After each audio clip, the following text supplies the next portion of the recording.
came after the funeral. They folded the flag for him at the little brick church on Ellsworth Avenue, and the wind tried to take it twice before the honor guard's hands persuaded it to behave. It was a raw Thursday in late January in a river town in southeastern Ohio, the kind of cold that makes sound travel farther than sense. The man in the casket was Eamon Ridge, a volunteer firefighter and the sort of neighbor who shoveled 2 extra porches without mentioning it later. The service ended at 4, the last handshake landed at 4:20, and by nightfall, the street had gone back to being only a street. At 9:13, Leora Penn took her seat at the county dispatch console, slid on her headset, and watched the board come alive. At 9:31, the line marked 911 flashed with a familiar number. His number, the man everyone had just buried. Before we begin, tell me, where are you listening from and what time is it there? Leora had fielded storms and barn fires, and wrong turns called in as kidnappings. She had coaxed calm from people whose words came like hail on a tin roof. She had heard the first breath of a baby through a phone held in shaky hands, and the last breath of a stranger who needed someone to hear it. She was 34, kept her hair short to keep the headset from snagging, and wore a gray cardigan because the room ran cold to keep the computers honest. Her desk held 2 photographs wedged into the bezel of the monitor. One showed a river in summer, green as a promise. The other showed Eamon and his daughter Cass standing in front of the station engine with that look people get when duty gives them a reason to grin. The year was 2022. The county had upgraded the system, and the board pulsed with the soft light of new money that still felt like a borrowed suit. Lines identified towers and cross streets. Repeat callers had little tags. When Eamon's number flashed, it wore the tag she had put on it a year ago, Station 4. Her stomach made a small, foolish turn. Her hand did not. She tapped the line open. 911. What is your emergency? Static, not empty. The kind of static that carries weather in its mouth. A faint hiss like tires on wet asphalt far away, then a click as if someone had covered the microphone with a thumb and lifted it again. Leora glanced at the automatic location box. The system offered a circle that could have been a dozen blocks wide and no more. The tower showed the bluff above the river. The timer on the call rolled past 10 seconds, then 15. The headset warmed in her hand. "Hello," she said, voice even, the way training turns fear into architecture. "If you can speak, I am here." Something moved under the static. A breath, slow, disciplined. The way firefighters learn to breathe through a mask like they are rationing the ocean. She had listened to Eamon for years as he called in traffic stops and barn smokes and mutual aid requests in that unshowy voice he kept, even when the ceiling thought it was tired of being a ceiling. Her throat tightened without permission. The board did not care. It kept time. The night supervisor, Brandt, rolled his chair closer, not touching her cord. He was 50, part-time philosopher, full-time keeper of snack drawers. His eyebrows asked a question he did not give words to. Leora tapped a note onto the incident log with deliberate fingers. Caller number displays as decedent from earlier funeral. Open line. Faint audio. Possible misroute for memorial device. Possible spoof. Monitor. "Eamon," she said quietly, because sometimes names open doors the way keys do. "If you can hear me, give me any sound." The line breathed once more, then found a voice. Not bright, not ghostly, a man speaking like someone who had walked all day and only now remembered he could sit. It said one sentence, 3 words, patient, back door locked. Brandt's hand hovered over the radio mic. Leora nodded once. He paged Station 2 because Station 4 was morning, and Station 2 would show up with their coats half-buttoned and their hearts arranged like a team. He sent them to the Ridge home on Quint Street, the small white place with a porch swing that had never let a guest feel foolish for needing to sway a minute. Leora kept her voice on the line. "Back door, locked," she repeated, writing it, hearing it, feeling the way the sentence wanted to be a map. "Is someone inside?" Nothing answered at first. Then a second sentence, softer. "Cass asleep." Brant's fingers were already moving the way piano players do when the song makes them want to be faster than they are. Officers on the midnight swing shifted their routes without complaint. The medic crew out of town angled their rig toward Quince in case Grief had found a trick that needed medical names. Leora sent a quick text to the on-call clergy liaison because the county did not believe in letting families be alone with what they could not name. "Amen," she said, "steady. We're sending them. Stay with me if you can." The line hissed like rain on a steel roof, and then went quiet. Not the click of a hang-up, the kind of quiet a room makes when a story finally sits down. The call timer rolled to 1 minute 23 seconds, then stopped. Disconnected, the board told her, cheerful as a toy that believes its work noble. Brant opened his mouth and then closed it. He reached for his coffee and decided it was the wrong kind of night for coffee and reached for water instead. Leora sat very still for a moment and felt the way adrenaline stands up in your body and refuses to sit until you give it a task. She gave it the task of listening. The lines danced with ordinary need. A possum in a kitchen. A husband who had cut his hand on a jar. A neighbor who had heard a window break and then realized it was the television. Her hands did their work. Her ear held a room for the line that had gone quiet. Officer G. Park radioed in first. Voice crisp. Tires crunching on salt in the street. Unit 3-1. Quince Street. Back porch light on. Back door indeed locked. Copy request to knock. "Copy," Leora said, hearing her own voice make simple shapes. "Proceed." There are knocks that sound like questions and knocks that sound like the start of a fight.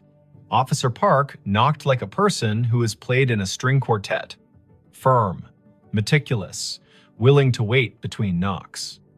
Leora heard the long, thin silence on the open radio channel that means everyone has decided to breathe in sync. A porch swing creaked, whether from wind or memory. Then Park again, softer. Visual on subject in living room. Teen. Asleep on couch. Television on mute. No visible distress. We are making entry. Park called the locksmith number taped to his visor, because there is always one, and he also called the small cheat that officers inherit, which is to lift the back door on its tired hinges when you turn the key the wrong way. The door opened, a floorboard confessed itself, Park moved through a small kitchen that smelled like heat and spice and thyme. He said, quiet as a blessing, "Cass, it's G, it's me."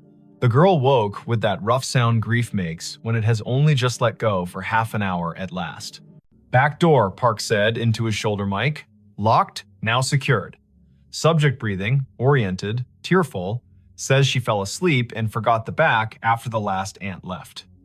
She says her dad would have said it. She says she heard him say it sometimes, even when he was alive, when she forgot. "I'm locking up, then staying here until her aunt returns." The call had been the little bridge a county makes when one house cannot manage all its doors alone. Leora typed. She logged, she breathed. She answered a call about a siren that would not stop on a fire alarm panel, which is a call that can ruin a night or return it to its usable shape. She told Brant she needed 30 seconds, stood up from her console, walked to the stainless sink by the break room door, and washed her hands as if she had been in a kitchen that required respect.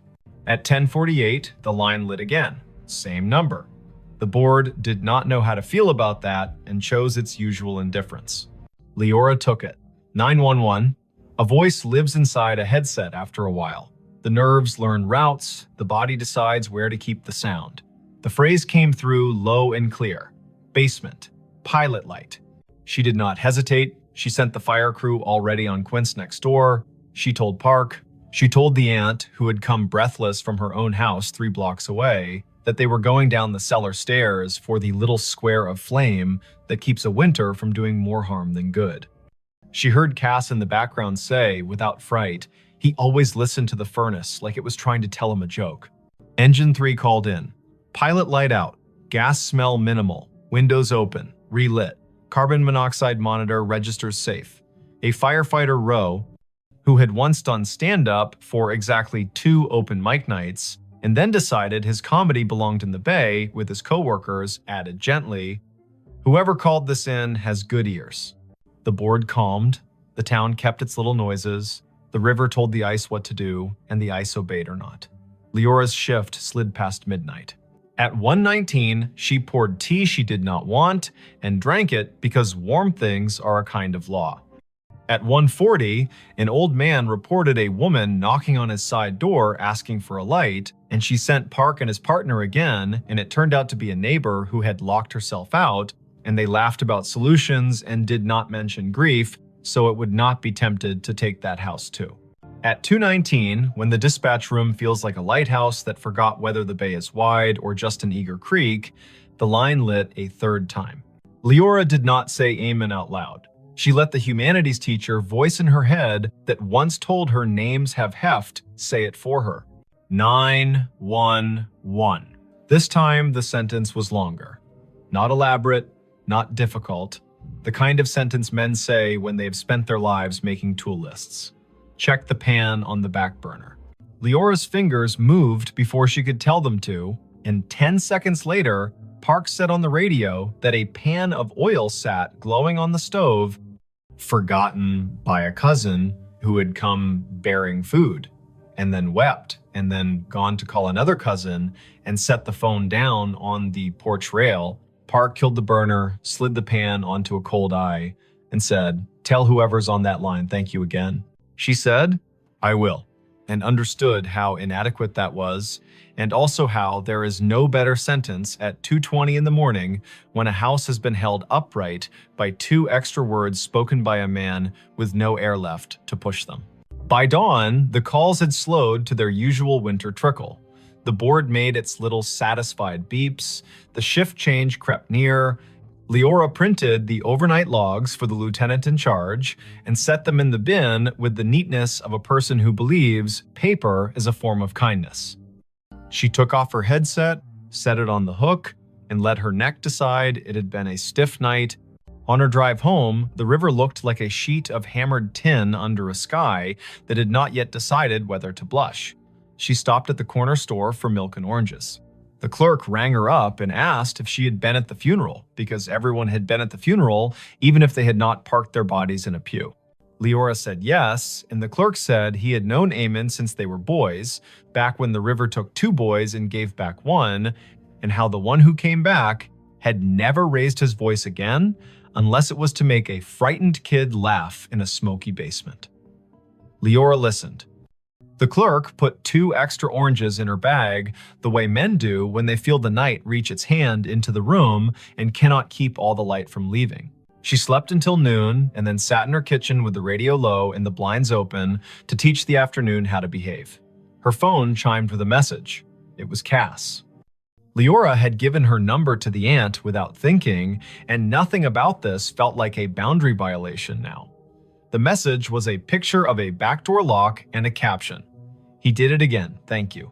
She replied, "You did it." He reminded, "That is a team." Cass sent back a heart in the color teens choose when they mean it and do not want to seem silly. Word traveled without gossip's teeth in it. People told each other the version they could bear. Some said the call after the funeral had been a trick of towers, an echo, a message scheduled by a grieving mind that had set a reminder on a phone. Some said Eamon was still doing his rounds, making sure pilot lights and pans behaved. The chaplain said he did not know the mechanics of it and did not care, that love gets to serve in whatever uniform it likes. The fire chief said quietly to Leora, "If my number ever lights your board and I am not in a position to help myself, send the crew. I will not be offended if you use my name to get them there faster." It is Wannon. The next week brought the kind of snow that erases the edges of things. Leora worked 3 overnights in a row and learned to sleep in squares of 4 hours like a cat. She took a call from a man who had found his wife on the floor and guided him to count and compress, and the medics arrived before the counting rasped the hope out of his voice. She took a call from a woman who had locked herself in a bathroom because her boyfriend had stopped being gentle, and she kept the woman talking about the photograph on the wall while the officers climbed the stairs 2 at a time. She did not think about the line until it lit again 2 Fridays later at 1 in the morning. She kept her voice clean. 911. Eamon's voice came again, thinner, like a person speaking through a scarf. It said, in a tone part instruction and part apology, "Box of matches in the junk drawer beside the oven. Throw them out." She told Park. Park went. He opened the drawer and found a box that had wicked itself damp and mean. He took it to the back porch and soaked it and binned it, and then came inside and wrote a sticky note for Cass that read, "Your dad told on you." She woke to it and laughed in that shocked way laughter has when it has been given back its license to exist. Not every call was that kind. Once, the line connected, and all Leora could hear was faint wind and the hollow tick of a cooling engine, and she understood, without needing the lieutenant's later confirmation, that this had been the night the station bays opened, and Eamon's truck had been driven back from the long, slow procession, and the engine had clicked in that language. Machines use to admit fatigue. Once, the line carried only a sound, like boots on gravel, exactly 3 steps, then the pause of a man looking at a sky he used to know from a ladder truck. Once, nothing came at all. And still, she stayed on the line the way you stay on a porch after a friend has gone inside, just in case one more sentence needs to come out and walk around in the air. Spring loosened the river. April made the churchyard look less stern. Cass finished school with a concentration that made her teachers write small notes on the bottom of her papers. "You have turned into a person who trusts herself." Leora saw her at the station on an open house Saturday, and the girl hugged her the way nieces do their aunts without asking for the right to be related. They stood under the engine bay's great door and listened to the way small kids treat sirens like musical instruments when given permission. Cass said she sometimes still heard it, the way a voice comes into a room without needing to open the door. She said the voice had told her to bring in the porch rug before a thunderstorm that would have flung it across the block. She said the voice had told her to drink water before her stomach had the language to beg for it. "What do you think it is?" she asked, not demanding that it be a ghost or an algorithm. "I think you live in a county where people answer one another when called," Leora said. "I think sometimes lines open from one room to another because the rooms were built that way by love. I think if we say it out loud too many times, the day will get shy and pretend it never happened. And I think your dad trained his whole body to go when someone needed a sentence, and I do not know what training looks like later." Thanks for watching Allen's To Help Pray. Cass nodded as if she had been offered advice about lifting with her legs, not her back. She put her hands on the engine's bumper like a kid checking the pulse of a whale and whispered thanks in the dull shine where she thought it might carry. The last call came in July, on a night that smelled like cut grass and the electric promise of storm. The board was quiet. Brant had his feet crossed at the ankle, the way he did only after midnight when the county behaved.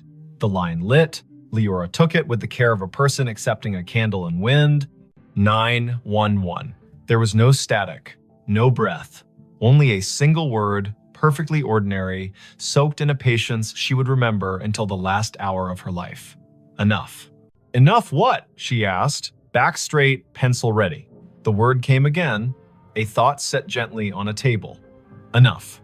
Then a long exhale, the temperature of a day in which someone has put down a tool they are proud to have used and is ready to wash their hands. She typed the word. She did not send units. She did not mention it to Brant until the end of the hour, when she said it out loud the way you say a number twice to make sure you got it right. He nodded. He threw a cough drop to her like a baseball, and she caught it and laughed because bodies insist on living. There were no more calls after that. The system reassigned numbers as systems do. The board forgot how to glow with that tag. When Leora sat at her desk and the photographs leaned against the monitor made their steady witness, she still sometimes heard the faint tap of a firefighter's gloved hand on a doorframe, the universal signal for ready. She bought a small, heavy key hook for her own kitchen, put it by the back door, and never forgot again. She found that when she walked past the Ridge place on mornings when she needed to see the river before she could trust the day, she would look at the back door and feel not a haunting, not an ache, but the exact rectangular comfort of a thing that had been understood and done. If this kind of thing ever happens where you live, if a phone rings after a set of shoulders in town have lowered themselves to the work of grief, if a name appears on your console that your heart wants to call impossible, do what Leora did. Answer. Stand in the narrow bridge between rooms, ask short questions with soft edges, send help, write down exact words. The world is made of exact words and the work that follows them. Believe nobody and nothing too hard. Let the river decide what is memory and what is rumor. And when the voice finally says enough, let your hands say thank you by resting them, palm down, on the desk you have kept clean so the night can put its weight there for a minute. And if you are sitting in your kitchen with a back door that gets forgetful, say the date out loud to bring the day to heal. Late January 2022. Early April 2022. The hot night in July when rain forgot its manners. Say the town's name so it will remember it has one. Say Amen. Say Cass. Say Leora. Practice the sentence that saved a pan and a pilot light in a teenager who deserved a house that understood locks. Back door locked. Then lock it, then sleep. The county will keep its watch. The river will balance its own ledger. Somewhere, a dispatcher you will never meet will lay a pencil down on a pad with a line drawn through the last open box, a small, perfect check that means this part of the night is finished and the next part may begin. He found a staircase in the lake it still goes up. He saw it when the wind fell off and the lake lay down like glass, a sudden stillness that made every shoreline detail stand at attention. The afternoon sun had taken a step toward evening, yellowed and steady, and the north cove of Lake Lanier went calm enough to show the bones under it. He cut his aluminum skiff to idle and drifted toward the pale shoulder of exposed clay. There, not random at all, a run of stone steps pushed up from green water and kept going into nothing the shore could explain, even and true, as if they still believed a front door was waiting at the top. Before we begin, tell me where are you listening from and what time is it there? This was late September 2022, after a summer of stingy rain and long afternoons when the heat felt like it had signed a lease. The lake sat northeast of Atlanta, a blue map of drowned hills and red clay coves, and that year it had read its gauge and decided to show some of what history had asked it to forget. Foundations revealed themselves like old teeth. The ghostly lanes of a two-lane road slipped out of the murk and pointed nowhere. Between Bald Ridge and the mouth of 6 Mile Creek, a staircase announced itself and waited for a person with the right kind of attention to see it. Riven Kettering had that kind of attention. 38. A carpenter and part-time rescue diver who liked small engines and the honest work of making broken things carry weight again. He lived in a rental off Pilgrim Mill Road with a dog who had taught herself to sleep through sirens. He was not a romantic, not really. He was the kind of man who listened to what a hinge said when it wasn't being looked at. The lake had been a job and a solace for him since he moved down from the foothills of Tennessee a decade earlier, and on afternoons like this one, he took his old skiff out to idle over the drown. The staircase began 3 steps below the surface, pale rectangles set into the clay, then climbed above waterline, slick with algae, where yesterday had touched and left. 12 risers showed drop. They marched up the bank as if they had no intention of stopping, then continued past where stone ended, the air holding their measure with a confidence that made nothing in Riven's head feel quite steady. He nosed the skiff forward until its snub bow made a soft knock against the lowest dry riser. The hull and the stone talked for a second, low and hollow. He stood, keeping knees loose, eyes at a level where you can decide a thing without pretending it's not, pretending you first. The steps were fieldstone set into a poured bed, careful work from when hands were steadier because nothing had asked them to type yet. He could see where the mortar had let go, hairline by hairline, and where a leaf had chosen to become fossil rather than compost. He stepped out. The rock took his weight with a small, agreeable groan. He climbed, counting aloud the way you do when a rhythm wants to prove it's a law. 7, 8, 9. A wet line at his ankles where he had waded the shallow to push the skiff in. 10, 11, 12. He stopped where stone ended. The sidewalls rose one more course and then gave way to air. Ahead of him, nothing. Above him, more nothing. And yet his right foot, when he slid it forward with the caution of a man who had once fallen through a rotten porch and did not intend to audition for that pain again, found resistance. Not stone, not water. Not empty. A density like stretched cloth, like cold-pressed sugar, like a stare that remembered itself and refused to forget just because the lake had been told to be a lake. He drew his foot back, scalp prickling, breath in a pocket he didn't want to open too fast. He looked around to see if anyone else had been presented this joke. No one. In late September, a Tuesday can make a cove your private chapel.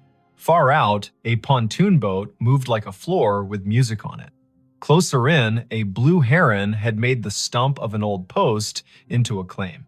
Riven set his palm above the end of the stone into the air where a banister would be if someone had finished the thought. He felt nothing until he pushed a hair past what he thought was safe. Then he felt a boundary, the exact height of a handrail in a code book he could recite. He smiled despite the way his heart had decided to pick up the tempo. Something here hadn't drowned entirely. Something here had decided to keep going up. He does not scare fast, Riven. He is a man who has gotten into dark water at night, kindly, and come back calmer for it. But he respects a place with a memory. He went back down the 12 risers and climbed into the skiff and sat with his hand on the tiller and let the lake tell him if it wanted him to be braver than his grandmother would approve. The wind was a rumor now. On the far shore, a transformer hummed with the stale sweetness of electricity. He turned the motor off and drifted with his fingers brushing the gunwale and felt for the old current under the new. A loon called once out in the main channel, the syllable bending toward a kind of loneliness that doesn't need an audience. Riven looked back at the steps. The air above the 13th riser shimmered, a trick of light or a rule he hadn't been told yet. He swore softly in the old way that buys you permission to try again. He pulled the skiff onto the red bank, tied it off to a scar of root, and went back up the 12. He did what his hands knew to do. He turned a coin on its edge and rolled it along the last stone. When it tipped forward into air, it did not fall. It sat against nothing, as if pressed to a glass he could not see. He slid it forward with one finger and felt it drag over an edge. He slid his boot after it and met a tread that had weight. He put his full foot down and his bones agreed that physics had not been insulted, only invited to a different kind of party. He brought the other foot up. He stood on the 13th step of something that existed without confessing to the eye. He took one more. 14. He stopped. He is not a fool. He turned to look at the lake, which does not care if you find it holy or treacherous, so long as you understand which mood it is in. The cove held its breath. He stepped backward down the 2 air treads with a caution that felt like a prayer you say without agreeing you're saying it. He stood again on stone that had no arguments and breathed the kind of breath that renters of boats make when the motor coughs once and then forgives you. Lake Lanier carries stories the way clay carries footprints. Old towns lie under it, old churches, the ghost lanes of Old Federal Road. People will tell you about a stalled truck on a fogged bridge and a handprint on the back window after, about divers who won't go down a second time because they looked through a school of crappie and saw a porch swing move. Some of that is what happens when humans leave water to be the keeper of their history. Some of that is people being lonely and needing their fear to wear a costume. Riven carried none of those stories in the silly way. He carried them the practical way. He knew people had been told their land would drown for the good of cities they would never see, and some of those people had said their names into the bank and put rocks one on another to make the land remember. He went home with the staircase in his notebook and in his knees. He did not say the shape of it to the bartender at the place on Brown's Bridge, who called everybody chief. He did not post a photo because the lake punishes people who turn it into spectacle. He slept badly and woke before his alarm and made coffee meaner than necessary and drove back with a coil of thin rope and a chalk box and the tape measure he used when perfection had to be part of the bill. Morning lake, blue as breath. The skiff skittered over wind ruffles and slid into the cove willing. He tied a chalk line at the last stone and played it out up the air, marking nothing with blue dust that caught in nothing and hung there like a trick. He laughed once, quietly. He measured riser height with the tape and found consistency that would have made a county inspector nod. He tied a loop in the rope and lowered it down the near face of the steps. The loop sat against an invisible edge and held, not tight, not loose, as if politely told to wait. Half an hour went by that way. Numbers, angles. The carpenter in him building a drawing that would keep his fear inside its lines. When he finished, he sat with his back against the sidewall and let his head find the cool of stone that had learned shade. The world stepped closer. From somewhere he could not triangulate came a sound that reminded him of a bicycle bell rung just once. In politeness, he stood. The sound did not come again. He walked down the 12 and waited on the shoreline while the lake decided whether to ignore him or to grant him more. A woman called from the top of the red bank. Riven looked up. She was tall and rangy, mid-40s, wearing the kind of straw hat that makes a person look like they know how to move in weather. She carried a camera with a strap that had been repaired twice and a notebook bulging with the kind of paper that did not come out of printers. She introduced herself with a grin that answered questions he had not asked. Mara Clary. She ran a small outfit that mapped drowned towns and grave relocations for counties that cared to admit their forgetting. She had a copy of the Army Corps' old charts and a habit of showing up where the lake loaned the present to the past. "I've been told you've got steps," she said, "and that they keep going up." He wanted to ask who had been talking. He wanted not to have his name in a stranger's mouth. But she put her hand on the sidewall like a careful person says hello to an old horse, and the way her face took in what she saw made him feel less alone in his own seeing. He nodded. He told her his name and the number of air treads he'd let himself trust. She whistled low. "Lanier tells on itself every few years," she said, eyes on the shimmer above the 13th.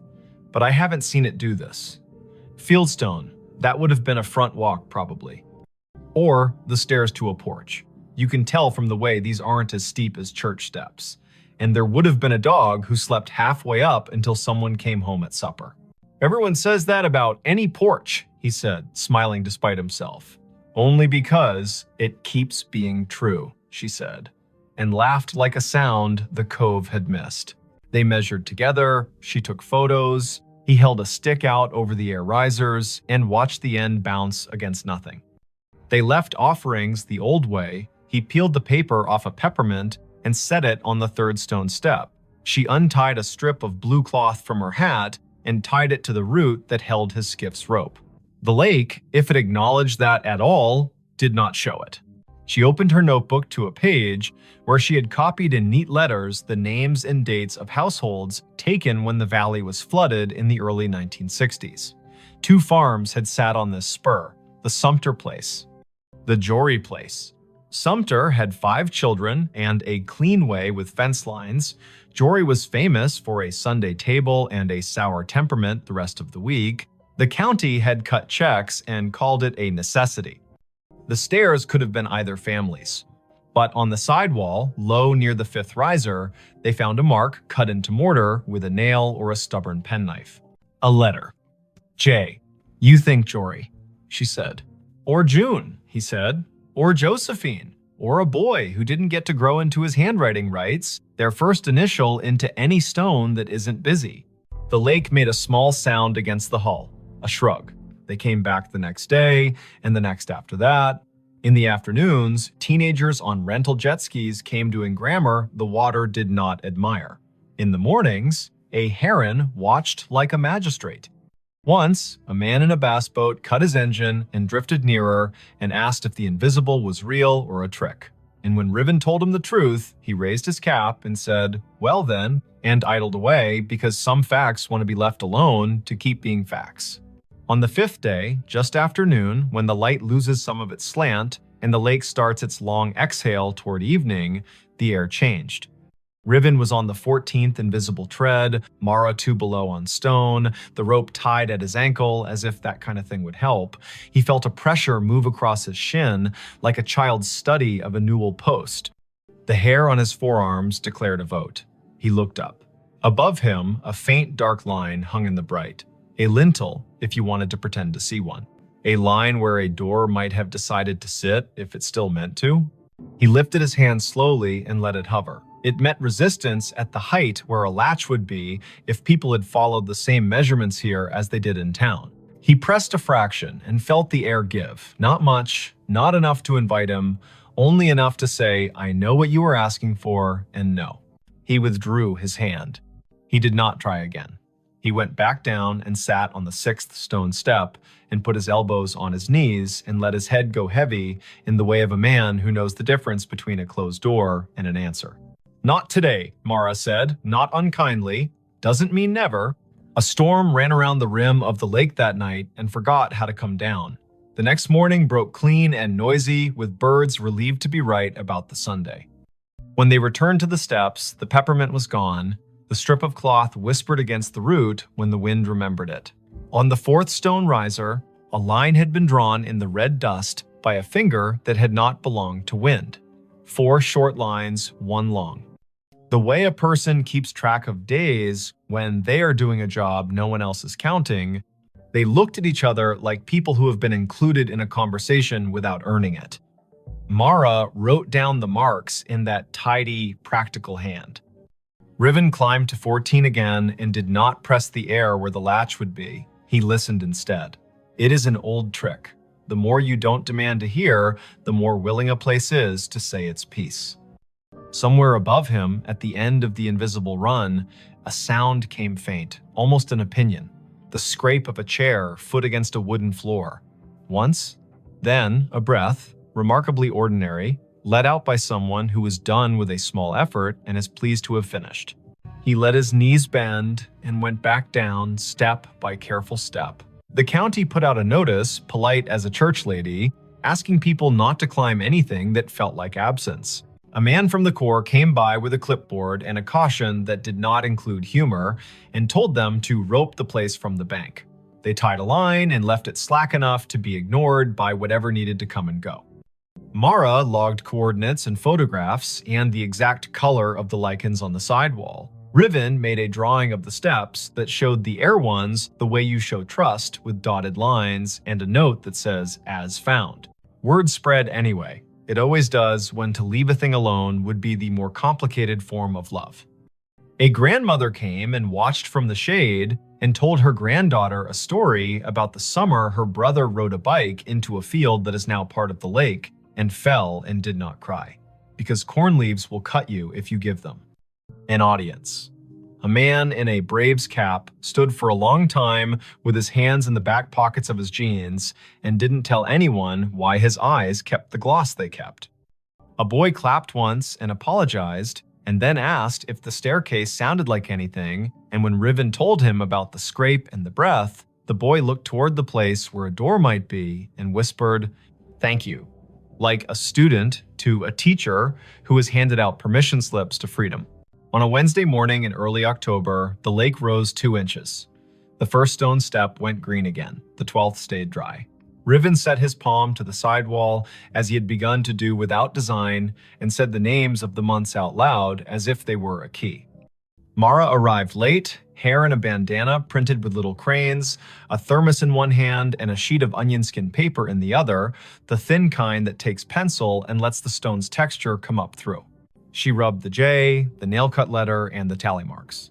When she lifted the paper, the letter and the lines looked like a message written by someone whose words had to be rationed. She tucked the rubbing into her notebook with a care Riven recognized as kin to prayer.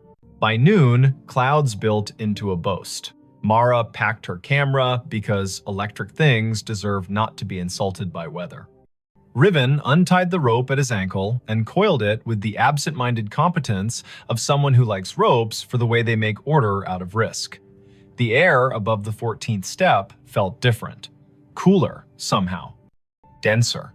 He looked up and wanted more than he would have admitted the week before to see something acknowledge him. Not a face, not a figure, an idea.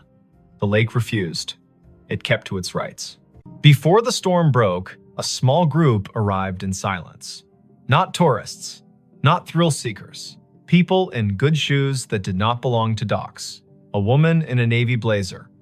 A man whose tie had been loosened by degrees and had stopped at 3. An older woman with a cane that looked like it had been carved by someone who understood trees better than money.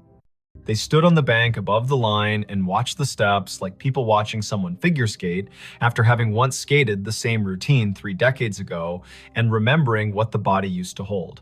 The older woman spoke first, to the stone, not to the living. "You kept it," she said. "You stubborn thing. I told them you would." She introduced herself when Riven climbed down to the bank with his curiosity plainly showing. Ada Sumter Jory. Not a marriage, she was quick to clarify, but a habit of names borrowed and kept. Her father had been a Sumter, her mother a Jory by necessity and grievance. She had been 10 when the men from the government came and put stakes on the hill and told her they were measuring to make the river useful. She had been 14 when the kitchen was dismantled and stored in a relative's shed, and the porch chairs were put on a truck without the porch. She had been 15 when the lake finally climbed to the 7th stair and the dogs refused to sleep where they had always slept and had to learn ground new as a dollar. "My granddaddy set those stones," she said, chin lifting toward the steps. He knew the grade by eye. House stood there. She pointed at the air, ran long that way. Kitchen at the back, where mornings were honest. Stairs to the sleeping rooms tucked in right of the door. He told me we build stairs for coming and going and for waiting. That last part is where the world gets the math wrong. She cleared her throat once, a small thing that meant a larger thing had moved through it. "My brother wrote his letter J in the mortar before it set," she said, and smiled fully for the first time. He was 5 and mad because he had not been allowed to carry a stone and needed to have done something the porch would remember. They watched the lake together as it considered which forenoon belonged to which afternoon. Mara showed Ada the rubbing, and Ada put her palm on the paper like a hand over a baby's sleeping flank. "He stayed mean," she said of Jory, but without any real heat. But he loved that stair. Sat halfway up when he had nothing to do and the weather had nothing to argue about. Played that little bell you keep hearing because he liked the neatness of a sound that stops when you take your finger off it. The storm arrived, they covered what needed covering, the skiff rocked and complained, and then remembered it had been in worse moods and calmed. The rain washed the red dust off the risers and gave them back their gray. The air cooled like a head turning on a pillow to the comfortable side. Ada walked down to the second step and touched it like the forehead of a child with a fever breaking. "Enough," she said to the rain, to the year, to the air that had learned to hold treads. In the weeks that followed, the staircase did what durable things do when they decide to belong to more than one story. It kept being itself. The lake rose and smudged the lower steps and then pulled back like a long breath returned. Riven kept coming because he had begun to like the feeling of leaving a place better than he found it by doing nothing but listening the way a well-made chair listens when a tired person sits. Mara wrote a piece for the County Historical Society that began with the sentence, "There are places we drown and places that refuse." Ada came twice more and told the stair her brother's best and worst. And once, on a bright Sunday, when the buzz of outboards sounded like cicadas pretending to be important, she brought a tin of biscuits and left one on the 3rd step because her mother would have called it manners. On a morning in November, the air thin and brisk, frost like pale sugar on shaded clay, Riven came alone. The lake had taken back an inch, the first 2 steps glowed green. He stood at the foot and waited the way you learn to wait when you've been given more than you asked and are smart enough not to get greedy. The wind came off the water and put its fingers through his hair with a familiarity he hadn't earned. Above the 14th tread, the line where a lintel would be shivered and then settled. He put his hand out at the height of a latch and did not press. "Thank you," he said to nothing and to something. He went home and made lunch and fixed a neighbor's sagging cabinet and walked his dog in the long honey of 4 o'clock. He slept that night without the lake climbing the stairs of his thoughts. He dreamed he was sanding a handrail he could not see and woke with the particular ache in his forearm that tells a man he did a good day's work in the world that matters and the one that does not need him but lets him in anyway. If you go out to Lake Lanier on a fall day after a long dry, when the wind has the courtesy to lie down and let the surface polish itself, you can find the cove if you know who to ask and you promise out loud not to bring a ladder. The staircase will be there, stepping up from water into air with the patience of a body that has learned not to argue with time. You can put your boot on the 12th stone and your breath on your rib cage and decide if you will push your foot forward into the space where the 13th waits. If you do, it will hold.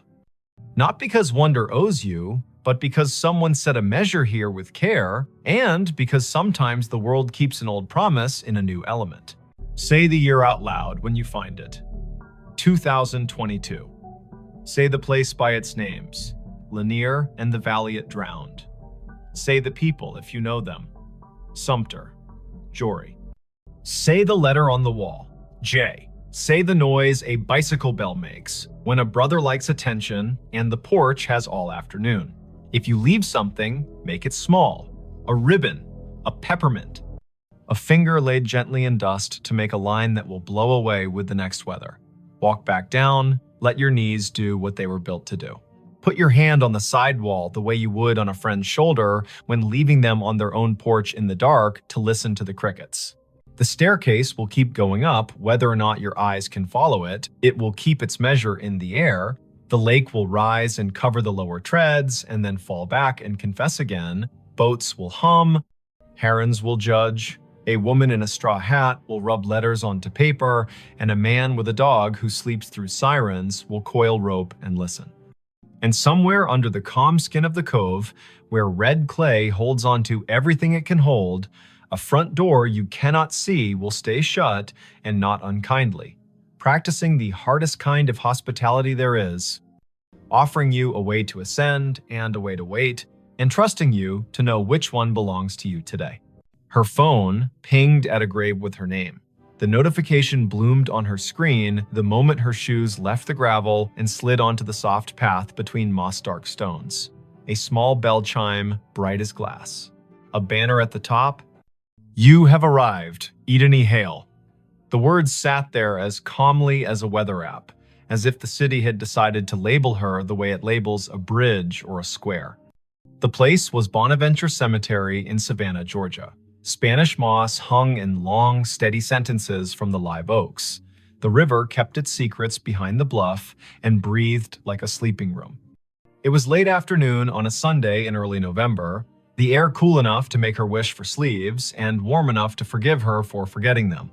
Before we begin, tell me, where are you listening from and what time is it there? Her name was Edeni Hale, 28. She worked in visitor services at a small maritime museum upriver, the kind of job that made her memorize the angles of ships and the dates when storms came ashore. She liked fonts and quiet, and the sound salt makes drying on stone. She was visiting Bonaventure because her friend Anson had flown in from Minneapolis for a long weekend, and the two of them liked places that let you feel your breath in your mouth. The year was 2021. Phones knew where you were within decent intimacy. Some headstones wore small plaques with codes that asked to be scanned and promised a story. They had parked on Bonaventure Road under an oak that had learned to be older than most houses. The sky was simple, a clean coin of light. The volunteer at the office had given them a paper map and a soft-voiced list of locations worth the walk if you wanted your day to hold. Look for the little angels facing east. Find the section where the camellias keep blooming against instruction. There's a family plot that feels like a room you shouldn't step into without knocking. No one mentioned a notification. Edeni stared at her phone. The banner did not give a location like Section F or Plot 31. It was the same tag her calendar used when she arrived at work or home. You have arrived, Edeni Hale. As if she were a place. As if the grave were her. Anson leaned toward the screen and squinted. He was tall and light-footed, a teacher of high school literature who carried poems in his pockets like receipts. He read the banner and then her face and made a small arranging motion with his hands, the way he does when he wants to place humor where fright is trying to sit. That's a bug, he said, not unkindly. Or a geofence you made and forgot. Did you tell your phone to remind you to be yourself today? She clicked the banner to see where the phone thought she belonged. A map opened, a blue dot pulsed with the steady patience of a small heartbeat. A gray pin sat 100 feet east in a section labeled McAllister. The pop-up bubble above the pin read Idani Hale in the same unsentimental font. She did not have a virtual contact called a cemetery. She had not created a reminder to arrive at her own name. The phone had decided the path curled between stones with dates that made you speak them out loud, because numbers are easier to hold when they come through the mouth. 1873, 1920, 2009. The Oaks leaned as if sold on the idea that the living need rehearsal space. Anson spoke a tour fact about a poet who loved this place and whose plaque visitors touch in a small, quick superstition. Idoni nodded because liking facts is a way of staying steady. Her pocket shook again. Another chime, the same banner. You have arrived. Idani Hale. She breathed the way the yoga teacher on the internet tells you to. In through a count of 4, hold for 4, out for 6. They followed the path east until the bluff opened its shoulder and let the wind test their sleeves. The section ahead was a little higher, a little more sure of itself. A plot enclosed by low stone, dressed in ivy, sat beneath a live oak that looked like a table that had decided to grow legs. In the center stood a headstone gray as rain, taller than Idoni's shoulder. The name at the top held Idani Hale. She stopped. You might have stopped too. Her name was not common. Her mother had found it in a book of Old English names and liked the way it sounded like a promise made under a tree. She had never met another Idani. To see the letters in this order on stone felt like stepping into a movie where you have lines you did not audition for. Anson's hand found her elbow without a show of it. He had the sense not to say, wow, or are you kidding? He stood with her and let the river finish a sentence neither of them had started. The dates carved below the name were the first clean relief, 1974 to 2014, not hers. A woman 2 decades older, gone 7 years now. Under the dates, a line that read as Keeper of the Keys. The stone carried a small oval of glazed photo, a face with hair tucked back, eyes steady, a glint of a keyring at the edge of the frame. The oval was rubbed to a shine from fingers, the way love polishes small things while refusing to say it is love. On the right-hand corner of the stone, someone had bolted one of the new plaques with its little square of patterns. Scan to learn more. People who love story cannot resist a square that holds one. Idani lifted her phone and let the camera see. A link opened without asking for anything. A page built by a memorial service company bloomed. At the top, the name again. Below, a small biography. A life lived with habits, upright and kind. A childhood in Chatham County. A long run as cemetery sexton. The last line read in a voice that felt like a woman sitting on a step with a mug and a warning and a grin. If you need something, tell the ground. It will tell me. While she read, the phone hummed again. Not a banner this time. A little circle pulsing at the top of the screen, the way maps announce a place with enthusiasm. The circle flashed once, then settled. Idani swiped down to see the source, a calendar reminder with no category. White, titled simply, Arrived. Location, here. She had not written that. The phone, perhaps, had decided the day needed a label, or the small plaque had more to it than the page admitted. Anson said the woman in the photo had librarian eyes. He meant that as a compliment. He pointed at the keyring. He said his grandmother had been a keeper of the keys at a church in North Dakota, and those women know where every grief sits at every hour, the way a night janitor knows which chairs spit gum and which ones sigh. They stood a while. People walked past in respectful silence, guided by a docent's voice that held just enough theater to keep 15 people from wandering into their own daydreams. Spanish moss moved like thought repeating itself. A flake of light rose off the river and fell back as if it had changed its mind about being air. It would have been a good story already finding your own name on stone, a phone that had the audacity to tell you you had arrived, but something else decided to be true. A little tone sounded from the phone, the way sounds do when an app you forgot you had decides to help. It was the noise her AirDrop made when someone nearby wanted to share a photo at inopportune moments. The screen shifted to a dialogue. A file offered to send itself to her. The sender name was a string of letters and numbers that meant nothing. The file name read Keys. Anson leaned in and made his face calm. "Decline," he said gently, "because strangers in public places with quick hands make tricks, and both of them work in museums and have seen every version of the human habit of testing boundaries." She hovered. Decline would be wise. Accept would be a dare. She pressed accept because sometimes you let stories finish what they start. The file downloaded. It was not a photo, it was an audio file, a minute 42 in length. The waveform showed it wasn't silence.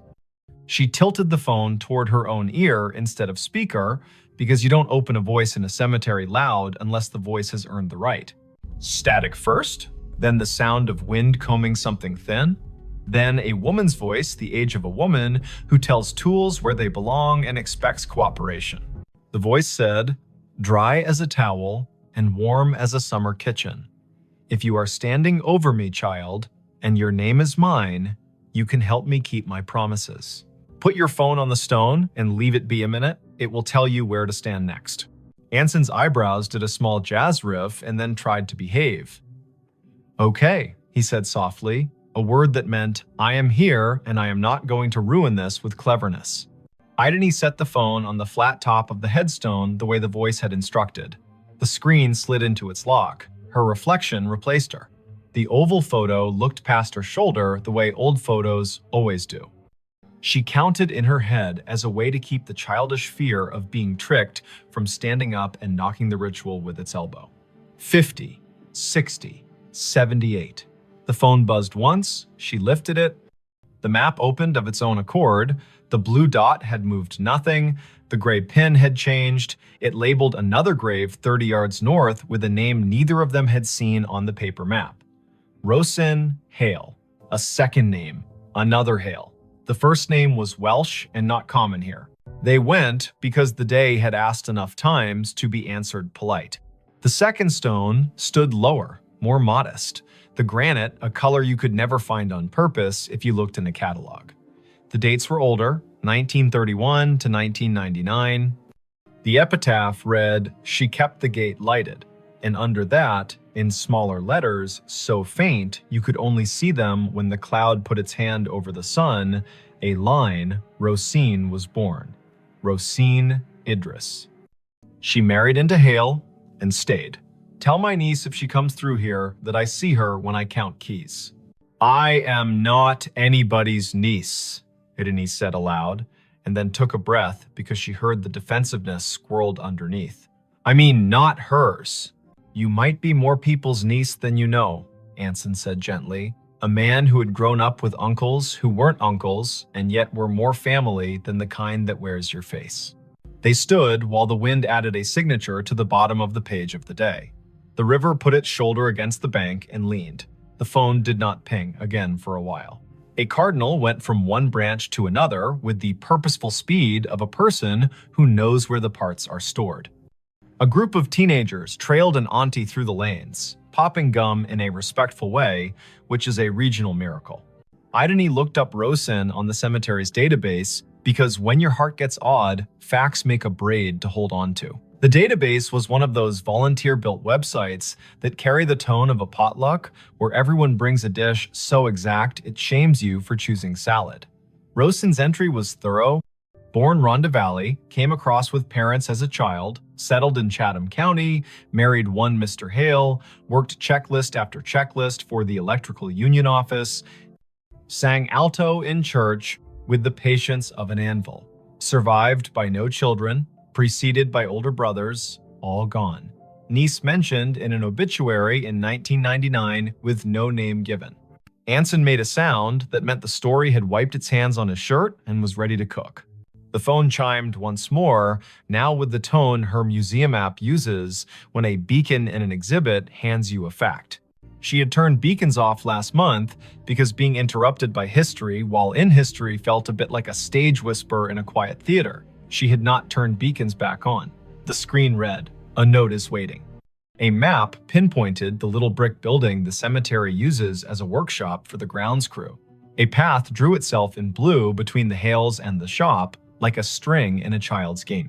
They went because keys that ask to be found deserve not to rust. The door to the shop was propped with a cinder block, the way doors are propped everywhere when the weather learns to be useful. A radio played a station that chose old soul and occasional baseball score updates. No one was at the counter. A bell stood there anyway, the kind that rings a sound like a glass penny. Anson rang it because he likes participating in obvious rituals. A man in his 50s with a badge that read August came in from the back, wiping his hands on a rag that had earned its keep. "You folks need a map?" he asked, then took a longer look at their faces and revised. "Or a minute." "We were by the hailstones," Idony said, and watched the way a man looks when a rhyme finds his ear and tells him it cares. August nodded. "Course you were," he said. "I keep an envelope for that family. Been waiting on who it's waiting on." He reached under the counter, where drawers have learned to hold what should not be lost, and brought up a large yellow envelope with a blue paperclip that had rusted a little by choosing weather. The envelope had 3 words on the front in tidy block letters. For the next Idony, heat went across her face like an honest light. August saw it and stilled. He handed her the envelope the way people hand one another babies, meaning well and moving slow. She opened it with her thumb. Inside, 3 items. A small brass key, old, not ornate, with teeth filed like a decision. A folded sheet torn from a spiral notebook, edges soft with years. And a wallet-sized photo of a woman in a blue work shirt with a name patch and a grin you could feel on your back like afternoon Sunday. The patch read, "Idony." The face belonged to the woman on the first stone. The note was written in blue ballpoint in a hand that pressed harder than paper deserves. It read, "Simple. For the next Idony in this county who can hear me the way a key hears a lock. My niece is out there." She won't say yes to the word niece because words are stubborn. She'll need to open the box in the old mausoleum we keep for tools and favors. The key is for the small door on the left. Lift on the latch while you turn. The box has what belongs to her and me and her grandmother. If she is standing at my stone with a phone, she will know that I know. Don't bring a crowd. Bring one friend who reads instructions with his eyes. Leave the key when you are done. We can count without hands here. "I'm not someone's niece," she said again, and heard how the sentence grew less certain with practice. Her mother's family tree began and ended in a different state. A line of women who told polite lies to spare one another the sharp edges and did their grief in broom closets. Her father had not survived long enough to name distant relations. He had left behind a bent screwdriver and a smell that her body still could find when a day asked. Anson's hand found the counter in a quick pat, like checking for keys as you leave the house. "You don't have to be a niece to be the person meant to do a thing," he said. "But also you might, and it might not matter how that happened." August tapped the counter twice, a habit that sounded like a yes. "The small left door," he said. "People never see it. Take the path behind the office and go right at the angel with the missing hand." The mausoleum is the little brick one that looks polite. The left door sticks the way a lie sticks to a room. Do what the note said, lift and turn. They went back into the light. The blue string on the map did not bother now to draw. The path knew their feet. The angel with the missing hand stood where the volunteer had said, "Angels stand, face east," blank expression that suggested she had witnessed every century and found nothing quite bad enough to frown at yet. The brick mausoleum waited with that small pride buildings have when they know they are not the grandest on the block, but are the one that does the job without complaint. The left door looked like a panel added later. The brass latch had the smoothness that comes of being touched by people who mean to get work done. Idony slid the key in, the teeth caught, and then thought better of it. She lifted the latch with her other hand and turned. The lock gave. The door opened 6 inches and stopped, ticked by a wooden wedge that had been insinuated at the bottom by someone who had not wanted the door opened